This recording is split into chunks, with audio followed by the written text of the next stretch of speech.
rejection of the SRA carriages was the result of complaints by passengers of overcrowding and delays in services on the weekends, particularly Sunday. Member for Charlestown Richard Face joined with Executive Officer Don Conlon and Regional Manager of Passenger Services Barry Smith to seek out the problems. According to their findings, there's adequate space for passengers and their luggage, but it's not being used to the best advantage. A report is being prepared and will now be sent to the Chief Executive of the SRA, David Hill, where recommendations to remove panels and place awareness notices of existing luggage space will be made. If accepted, those changes will soon take place. Hopefully, we'd be in a position to see some change within the next 2 to 3 weeks by the implementation of the signs and seeking cooperation. On the other aspect of having those panels removed so that at least people can get somewhere to put their luggage at present. It's at present on the seats, and that's further robbing very valuable seats on very crowded trains. As far as delays in trains because of work now being done on the Woy Woy Tunnel, the SRA assures all commuters that services will return to normal early in January when all work is completed. Commuters can then look forward to catching their trains on time with room to spare.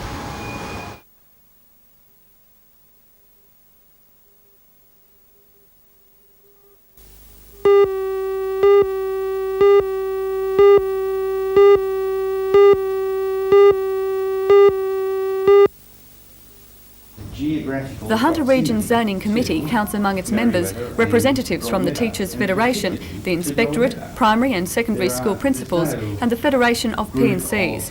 They met yesterday to consider a number of options, including rezoning to allow for a more equitable sharing of students at secondary schools. Pupils from Hamilton South Public School now go on to Newcastle High School. By changing the boundaries, the students could be sent to Merewether High. The department says Newcastle high schools are following a statewide trend of declining enrolments. It predicts Newcastle High will follow suit, though at present it has greater enrolments than schools such as Merewether, Broadmeadow and Lambton High Schools. A decision on rezoning will not be made until the committee reports back to the Regional Director of Education, Alan Beard. But if it does go ahead, the department says there shouldn't be any problems. Can you see any difference in sending a child to Newcastle High or, say, Merewether High? In 99% of the cases, no, because the study patterns in all government high schools are very similar. Obviously, each high school will, from time to time, provide some classes that aren't available in other schools. But at the moment, Newcastle High School is providing ballet and Japanese classes. They're also provided at Whitebridge High School. Do you think if a parent wants to choose which high school they're going to send their child to, then they should perhaps be looking at private schools? I think they've got to understand that for us to use our resources in the most sensible way, we have to have some sort of zoning policy. The department says at this stage no decision has been made about changing the boundaries, but enrolments at all schools are expected to drop even further over the next few years. The department says it can do nothing, or it can look at changing the distribution of students or even closing some schools.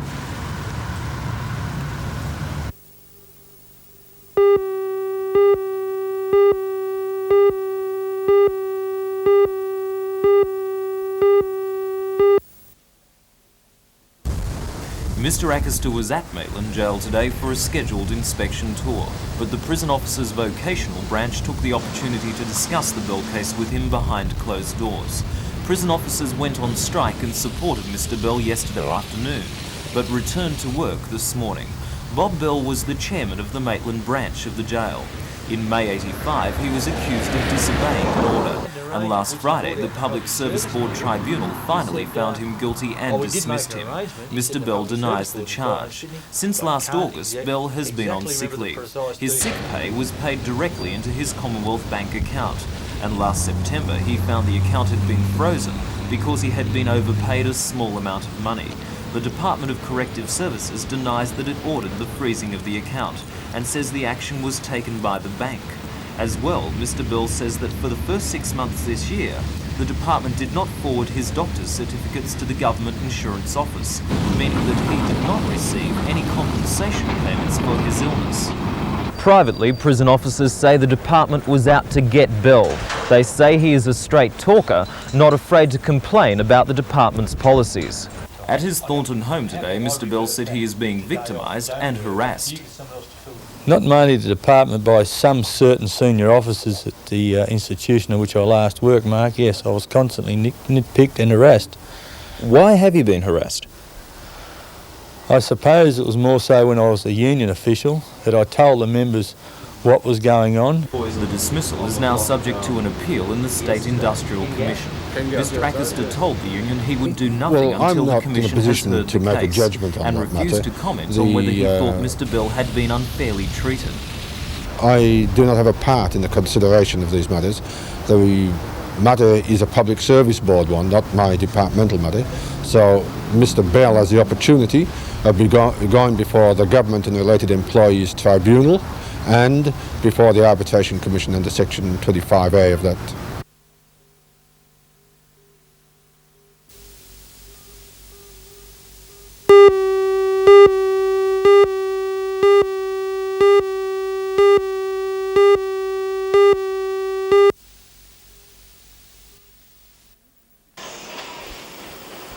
Engine 5917 is the last of its kind. Built in 1952, the Mikado class steam loco is an American model. The engine was used by the New South Wales government until 1971. A few years later, the Lachlan Valley Railway Society took the steam loco under its wing and restored 5917 to its former glory. The Society's weekend steam rides from Newcastle to Maitland serve two purposes. For some of the younger passengers, it's the first time they've seen an old steam engine in operation. And for the older commuters, it's a trip down the tracks of time. But more importantly, all money raised from the excursions goes towards the Society's restoration fund to ensure a little of our past is still around for the future.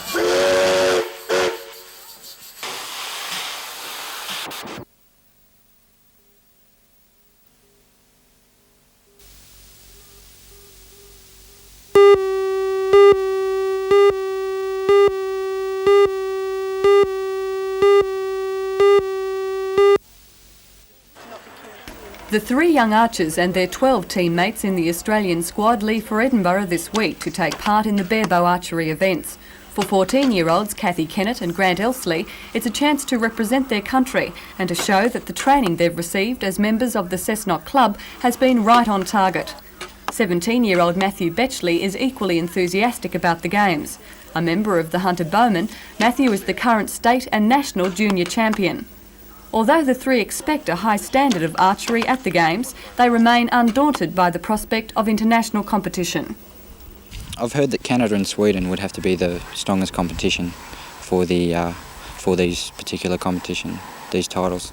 And what about the Australian team? How do you think they'll fare? I think they'll go pretty good because they got good results 2 years ago, so hopefully they'll go better. Meanwhile, Merryweather runner David Lightfoot did just that yesterday when he won the annual Port Stephens pub-to-pub fun run. About 700 competitors took part in the run from the Old Settlers Hotel Motel, formerly the Salamander, to the Sea Breeze Hotel at Nelson Bay. David Lightfoot covered the 9.5 kilometres in 27 minutes and 34 seconds.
way you can do that Although work on the Housing Commission project has started, the Harbour Foreshore Development Action Group believes it can stop the project from being completed.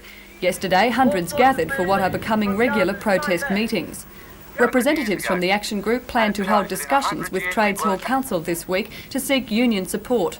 If this is not forthcoming, the group says it will attempt to block the development by mounting a challenge in court. The Action Group wants all work on the site stopped until the results of an environmental impact study are known. Spokesman for the group, Cliff Fraser, says the issue does not just affect residents from Newcastle's East End. This has gone far beyond the resident situation.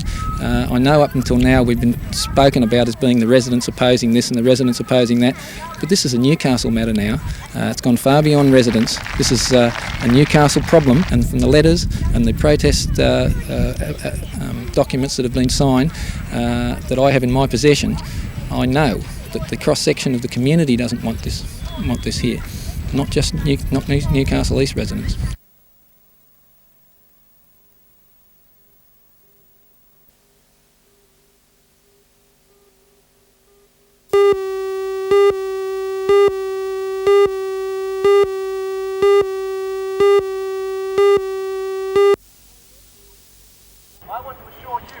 Although work on the project has started, the Harbour Foreshore Development Action Group believes it can prevent it from ever finishing. To that end, representatives will meet with Newcastle Trades Hall Council this week, seeking union support. If this is not forthcoming, the group plans to take their fight to court. The Action Group says it wants all work stopped until the results of an environmental impact study are known. Meanwhile, the project supporters say it's too late to reverse the decision made by the City Administrator, Colin Saunders, a year and a half ago.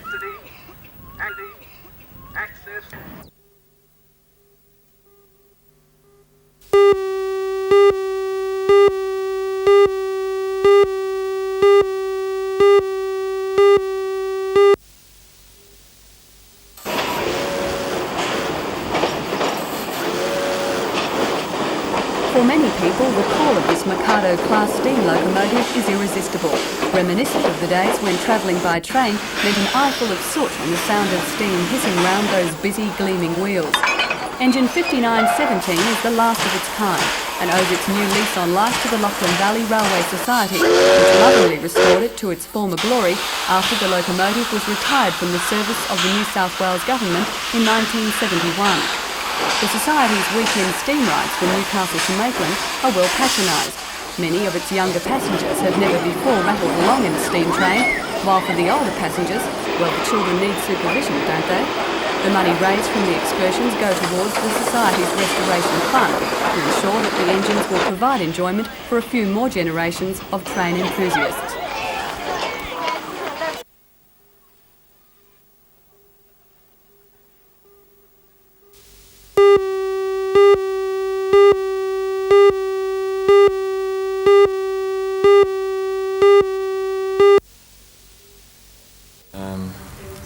Stephen Gordon was one of the first to discover that the Fitness Sports Medical Centre had closed its doors.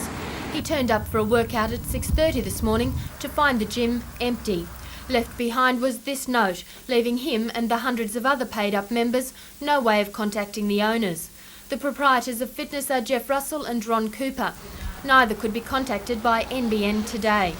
Fitness claims they were forced to close due to court action taken by the Office of Small Business to recover fittings and equipment under mortgage to the previous owner. The director of the Office of Small Business today said that they'd never had any contact with Mr. Russell and would have been sympathetic to his situation if he'd consulted them. They regretted being blamed for what appears to be a dispute between Mr. Russell and his landlord, Kurt Picardi. Clients today were also outraged that Mr. Russell claimed to have known of his impending demise for the last 2 months. I forwarded my last payment on Friday the 18th of July at 6:30 in the morning, which was my normal morning routine. Again, he says in this letter that he knew definitely on Thursday of that week that he was going to close. Did he indicate that to you? No, everything seemed quite normal.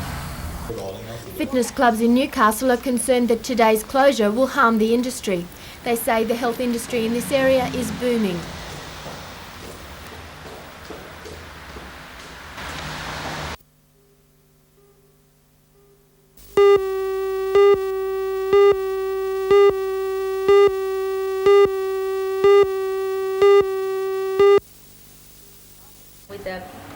Margaret Gumas resigned from the Citizens Group in September last year, saying she did not have the freedom to conscience vote on issues. She is now heading a half ticket of independent candidates.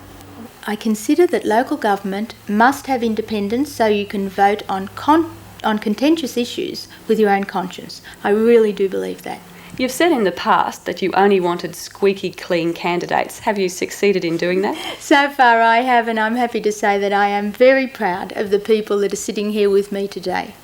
They include small business proprietor Alan Bashford, Scott Seddon, a financial planner, and Faye Brown, a school teacher.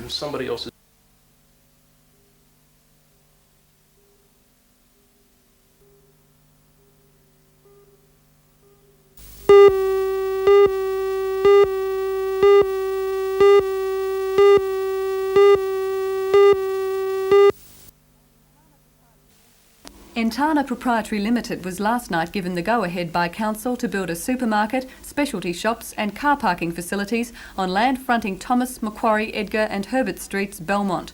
Because of the size of the development and the number of people it's expected to attract, Council has imposed a number of conditions to its approval. It's asked for a contribution of $64,000 to be made to the public library, for $75,000 to go towards childcare facilities and for more than $180,000 to be put towards public open space.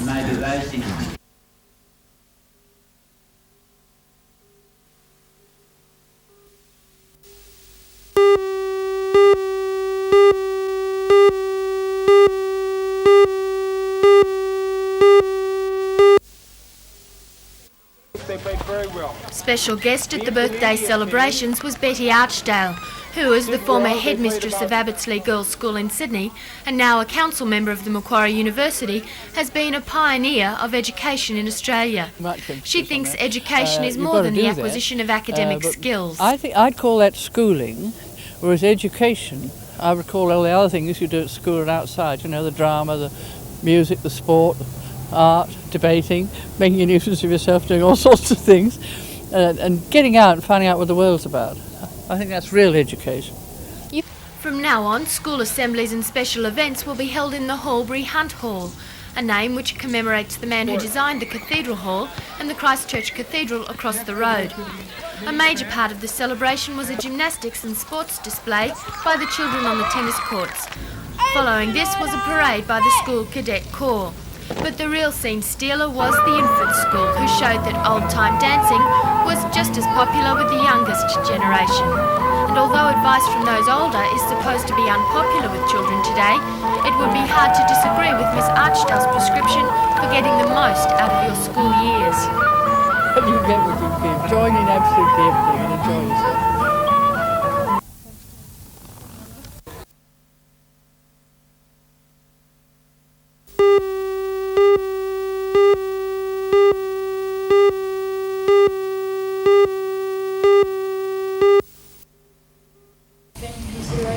Despite a mixed reaction statewide to the result of the hearing, the Newcastle branch of the Nurses Association says it's happy with the wage rise. The response that we've had here at Royal Newcastle Hospital when I went through the claim with the members was that we got a resounding acclamation and a resolution of thanks, in particular to Pat Staunton. So I think the members are happy. Patricia Staunton particularly is happy. I think it's the other faction that perhaps aren't happy.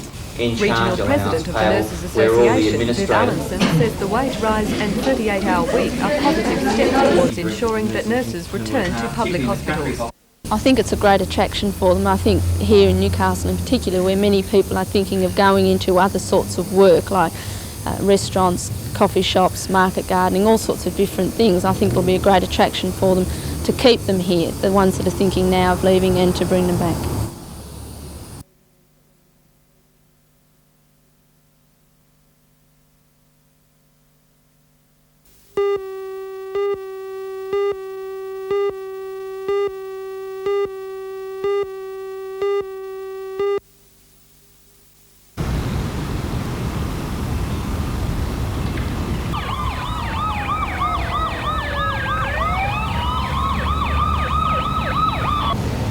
Way to pick it up.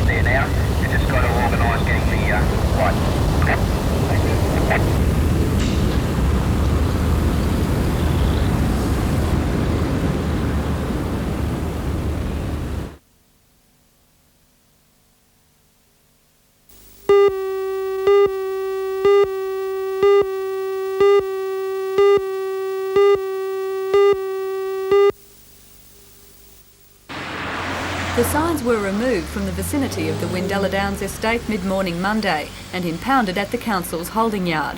According to the council, the 45 signs and 23 bundles of streamers were not licensed and should not have been left up after the weekend. But according to Michael Burke, the managing director of Avifast Proprietary Limited, the company behind Windella Downs estate, the council acted with undue haste.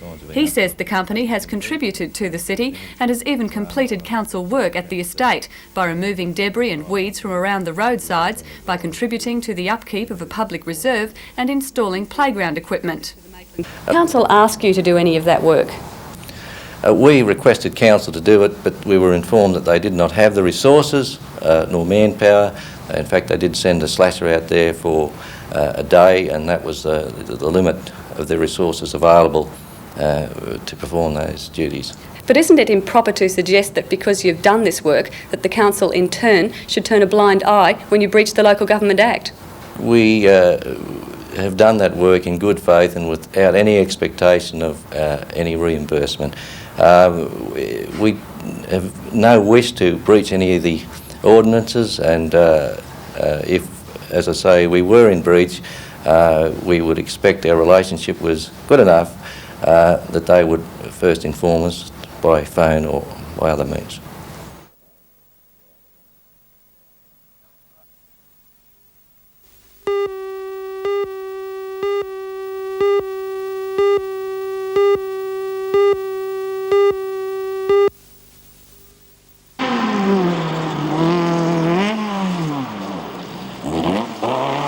Off-road racing is not for the faint-hearted. There was proof of that at the Ringwood racetrack north of Raymond Terrace yesterday, where Newcastle drivers Neville Boys and Harold Gill were raising dust. The two head for Kempsey this weekend for round 4 of the Australian Championship Series, and both men are hoping for a big result.